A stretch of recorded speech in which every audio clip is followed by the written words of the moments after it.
Көпчүлүк адамдар азыр өткөн өзүнүн жашоосунда кылган каталарына, өткөн чагына бүт кайгырышып, ушундай кылсам болот эле, мындай кылбапмын деген каталарды кылыпмын деп ошого көп өкүнүшөт, көп кайгырышат. Негизи бул нерсеге кайгыруу туура эмес. Мунун дарысыны, мунун туура чечимини Пайгамбар саллаллаху алейхи вассалам бир кыска хадисте мусулман кандай өткөн чагына кандай мамиле кылыш керек, келечегине кандай мамиле кылыш керек, ошо жөнүндө кыскача хадисте жакшы баяндап берген. Сахih Муслимде келген хадисте Абу Хурайра радhiyallahu anh риваят кылат. Пайгамбар саллаллаху алейхи вассалам айтты: "Ихрис аля ма янфаук", өзүңө пайда берген нерсеге аракет кыл дейт. Пайда берген нерсе же диниңдеги ибадатың, Аллах Таалага кулчулук кылуу, шарият илимдерин алуу, жанагы ибадат кылып амал кылуу. Экинчиси дүниөлүк нерсеңде ишиң, жумушуңду аткаруу, өзүңө пайда берген, жашооңдо пайда берген иштерди аткар дейт. Ал эми өткөн чакты эстеп отуруп бул пайда бербейт. Ал адамга кайгы гана, зыян алып келет.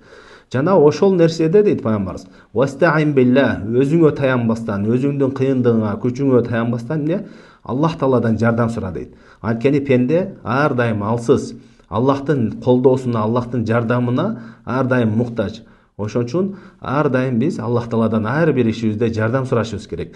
Ошон үчүн Аллах Таала бизде ар бир намазда, ар бир рекетте Альхамдулиллахи раббил аламин ошол сүрөнү окууну буйруган. Ал сүрөнүн аяттарында ушундай деп айтат: "Ийяка набуду ва ийяка настаин", биз өзүңө гана ибадат кылабыз жана өзүңөн гана жардам сурайбыз.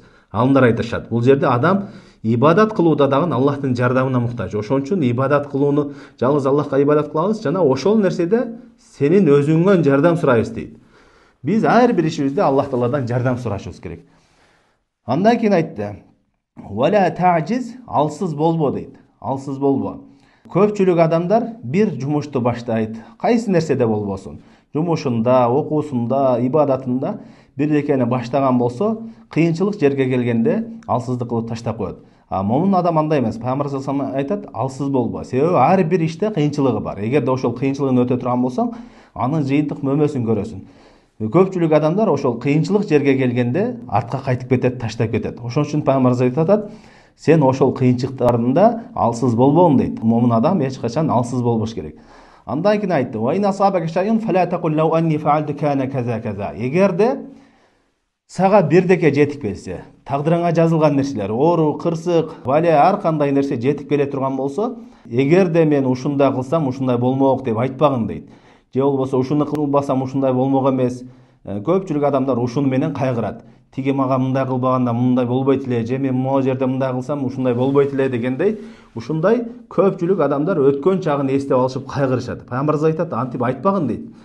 Неге? Ал нерсе бизге пайда бербейт. Ал уже бизге болгон нерсе. Бирдеке оору жетип келсе, кырсык жетип келсе, катага түштүңүз, кандай кылсаңыз да ал сиздин башыңызга жете турган нерсе, тагдырыңызга жазылган нерсе. Ал кааласаңыз да, каалабасаңыз дагы боло турган нерсе.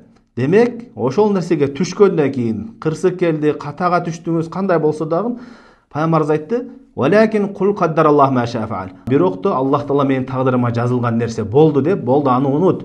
Башыңа келген нерсени ката кылып алсаң дагы, ага кайгырып отурбастан, ал тагдырыма жазылган нерсе болду деп унут. Ошол нерсе кайгыдан чыгарат адамды.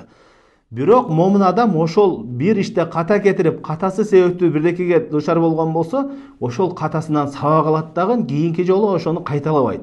Ошон үчүн Пайгамбар саллаллаху алейхи вассалам айтат: "Мусулман адам, момун адам бир чукурдан эки жолу мүдүрүлбөйт" дейт.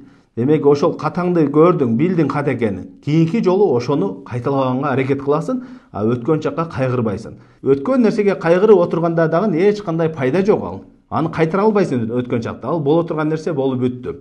Ошон үчүн момун адам эмне? Өткөн чагына кайгырбайт дагы келечегине аракет кылат. Тескеринче кээ бир адамдар өткөнүнө кайгырып отура берет, келечегине аракет кылбайт. Жок, момундун сыфаты андай эмес. Момун адам өткөн каталарына кайгырып отура бербестен келечекке аракет кылат. Ошон үчүн Пайгамбар саллаллаху алейхи вассалам айткан: "Ихрис аля ма янфаук", өзүңө пайда берген нерсеге аракет кыл дейт. Ушул чыныгы пайда берет. Хадистин уланысында Пайгамбарыбыз айтат: "Фа инна лау тафтаху амал шайтан". Анткени эгерде деген сөз бул шайтандын амалын ачат дейт. Шайтандын кандайча амалын ачат? Ошол сиздин жүрөгүңүзгө кайгы киргизүүгө жол ачат шайтан.